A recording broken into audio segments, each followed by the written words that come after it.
la ilaha illallohda sodiqlar bor, la ilaha illalloh kalimasini aytganlarning ichida kazzoblar bor. Kimlar? Alloh subhanahu va taolo mana bu yerda bizga bayon qilyaptiki, alif lam mim ahasiban nasu an yutraku an yaqulu amanna wa hum la yuftanun. Wa laqad fatanna alladhina min qablihim fala ya'lamanna Allohu alladhina sadaqu va la ya'lamanna al-kadhibin. Odamlar amanna, iymon keltirdik degan holatda tashlab qo'yilinishligini gumon qilishadi.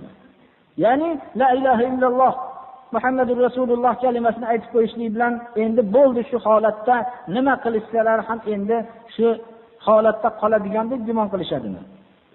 Alloh subhanahu va taolo sodiqlar kimligini biz imtihon qilamiz ularni, ya'ni boshlariga har xil musibatlar solib ko'ramiz va sodiqlar kim va koziblar kimligini Alloh subhanahu va taolo biladi. Ya'ni xalqlarga ma'lum qilib qo'yadi. Hatto o'ziga ham ma'lum qilib qo'yadi.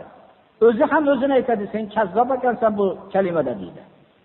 Ozgina seni ishing yurib turganligi uchun, dunyoviy ishlaring yurib turganligi uchun iymon keltirgan ekansan deydi.